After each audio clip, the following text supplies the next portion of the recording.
What exactly is the role of the imagination in relationship to the audience? Or, in other words, how does the imagination play a role in theater?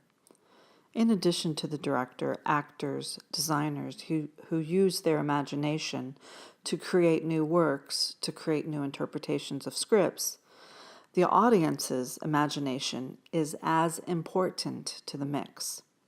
The audience suspends its disbelief, that is, in order to enter the illusion of theater, the audience sets aside its disbelief, its understanding that the actors are actors and that the scenery is not real. These elements, design and otherwise, help transport the audience to the world of the play. As I mentioned in the welcome video, the little short lecture, we need both performers and an audience to create a theater experience.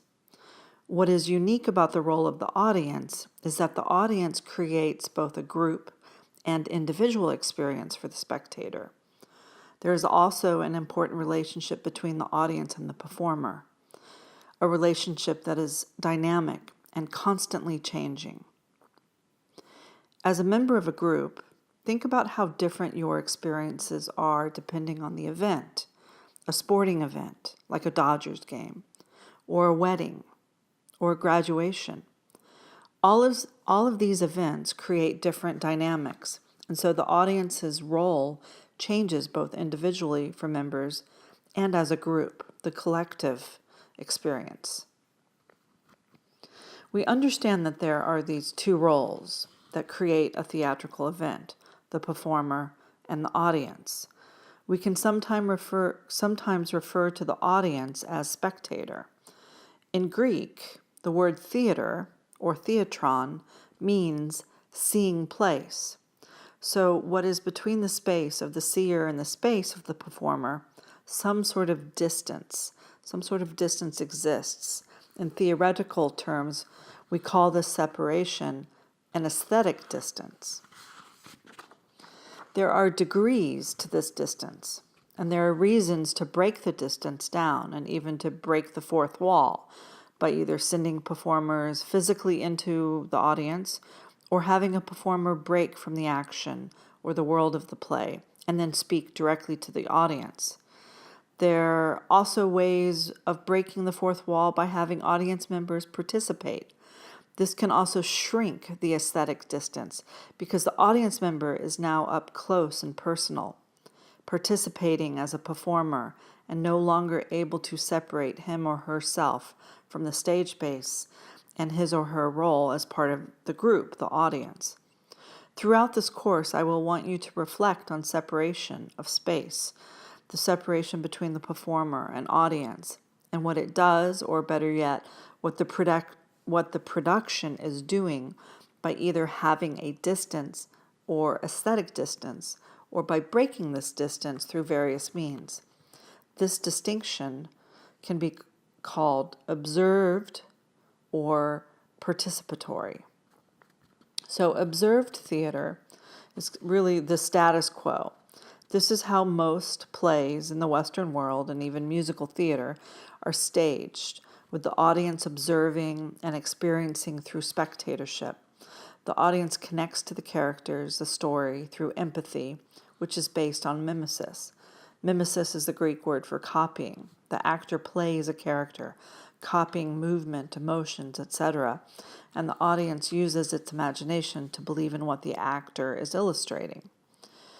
Participatory is certainly mostly associated with theater and education, like creative drama, children's theater, drama therapy, but it is also connected to political theater, street theater, and other forms of low production value performance. The audience plays both spectator and at times performer, or engages with performers in such a way that they participate in making the play, the performance, the experience from a creative standpoint, and not just as a passive observer. So imagination is what makes theater exciting. The audience engages its imagination from the moment it sits down.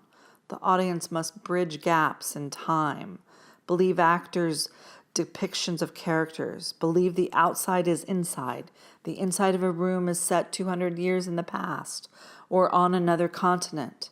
The audience makes the abstract concrete, interprets illusions, and synthesizes visual, oral, emotional, intellectual information. All of these circumstances are folded into the scenario, the story that the actors and designers and director tell on the stage. And it doesn't work unless the audience brings its imagination to play, too. The playwright, the person who touches the play first, the director who then interprets the play for staging, the actors who interpret and create characters, breathing their own life into the role, and the designers who use allusions and symbols and metaphors through visual, oral, and ephemeral means to locate the story, to score the movement of the story, to illustrate the conflicts and the themes that are the architecture of the play. All of these creators are engaged in the symbolic and poetic aspect of the play. The audience interprets, reads, and engages with the ideas too. So what is a symbol? Well, a symbol is a sign. It represents an idea. That is, it is a representation that stands in for an idea and doesn't have to look like the idea. Because sometimes a symbol works because culturally we agree on the meaning of the lines when placed in a certain order.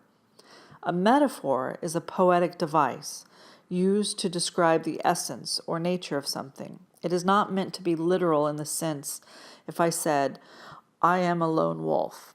I'm not really a wolf, despite my love of wolves, but the metaphor is that I am alone a lot and that I don't hang out in a group or that I explore things on my own, etc. In the theater, playwrights, directors, actors, designers all use symbols and metaphor to explore, interpret, and create the world of the play. The term realism and nonrealism refer to style as well as genre and technique.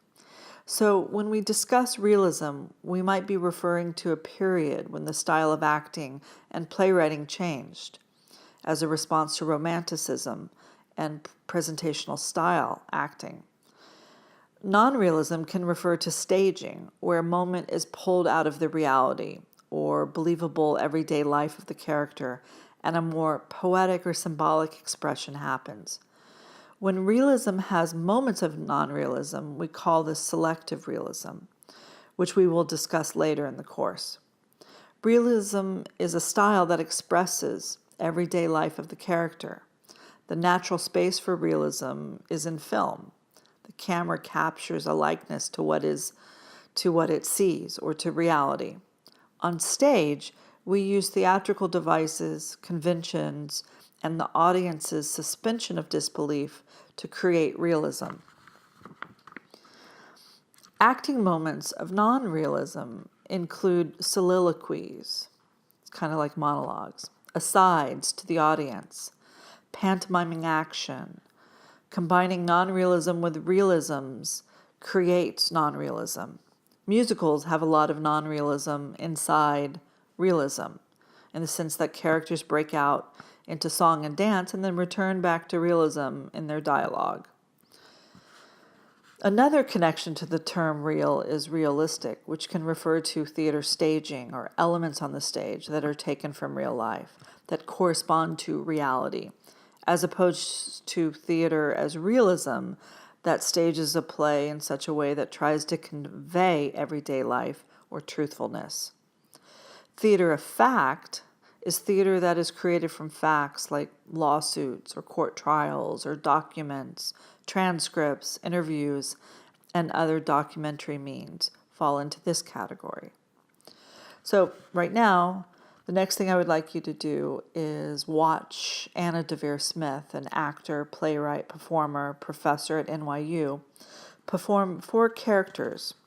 One is from her famous one-woman show, Twilight, where she interviewed people in Los Angeles after the LA riots. She interviewed people in various communities.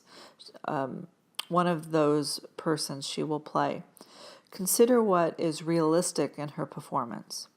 What is non-realism? And what is realism in terms of her acting and your belief of her portrayal of the character? We will spend more time on this kind of analysis when we get to the acting chapter.